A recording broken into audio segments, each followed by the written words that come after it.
animal falante, a voz de Deus no paraíso, um assassinato, o sumiço misterioso de um homem e a formação das civilizações. Bem-vindo, bem-vinda, esse é o canal História e Cultura Bíblica.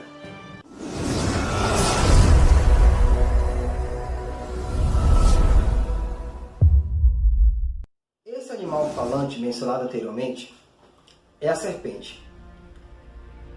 Acredita-se que a serpente tinha braços e pernas, vamos dizer dessa forma. Ela poderia caminhar.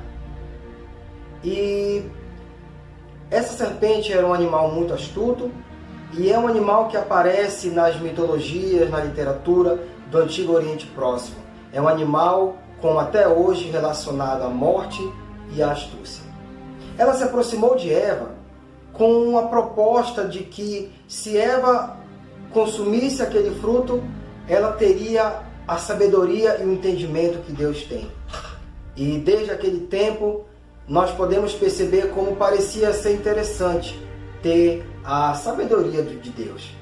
E por causa disso, por causa dessa tentação, o homem cai. Eva come o fruto, dá para Adão, ele também come. E após eles comerem esse fruto, eles perceberam que eles estavam nus e eles começaram a sentir vergonha daquela situação que eles começaram a passar. Então eles procuraram folhas de figueira e costuraram para fazer aventais. Isso é uma suave apresentação da religião. Eles fizeram aqueles aventais para esconder os seus erros.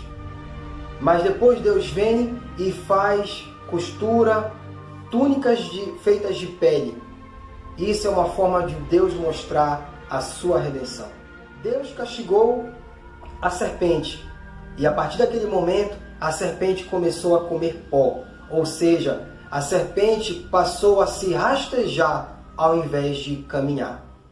Na literatura antiga, na epopeia de Gilgamesh, o mundo inferior tem como alimento o pó, como uma forma de punição. Ferir a serpente com o calcanhar, Deus já estava significando ali, fazendo uma primeira menção de que o Messias viria para esmagar a cabeça da serpente, fazendo com que assim ela continuasse comendo do pó da terra.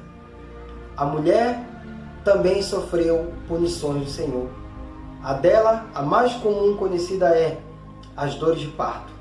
A partir daquele momento, a felicidade de ter um filho, ela seria interrompida momentaneamente com esse paradoxo.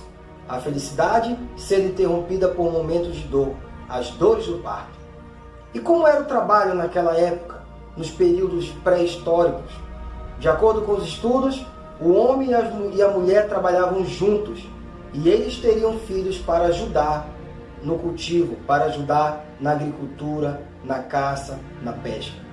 E continuando essa série de erros do homem que nós chamamos de corrupção da humanidade, nós temos também o assassinato de Abel por um simples motivo: a inveja.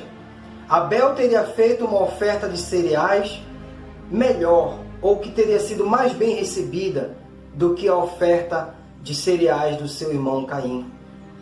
Então, por causa do pecado de Abel, Deus afastou Caim das bênçãos e ele foi condenado ao nomadismo. E por volta de 8000 a.C., o pastoreio nômade tornou-se o principal empreendimento econômico para as tribos e aldeias. E isso teria provocado na época alguns conflitos por causa de água e terra de pasto. Também a vingança de sangue, olho por olho, dente por dente, expressões desse tipo que até hoje nós falamos. Naquela época, cada família era responsável por decidir como seria feita a vingança quando alguém da sua tribo ou da sua família era assassinada.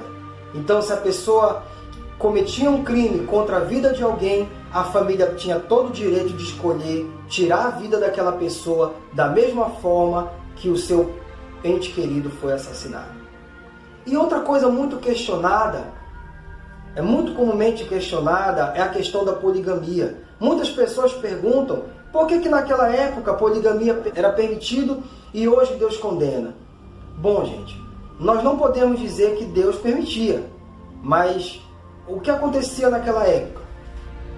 Naquele período, havia um grande desequilíbrio entre o número de homens e o número de mulheres.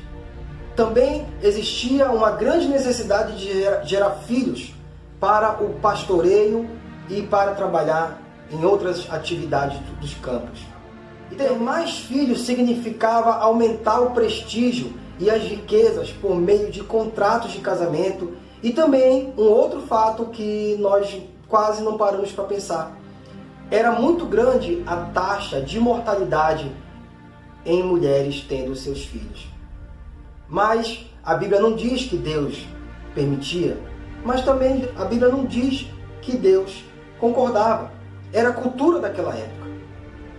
Também naquele período surgiu a metalurgia, e a metalurgia surgiu com a descendência de Caim. E por último, um homem que sumiu de uma forma muito inexplicável. E o que dizer agora sobre Enoque? A Bíblia fala que ele foi arrebatado, mas também a Bíblia fala que ele era um homem que tinha uma grande intimidade com Deus. O que você acha que aconteceu realmente com Enoque? Será que literalmente ele foi arrebatado?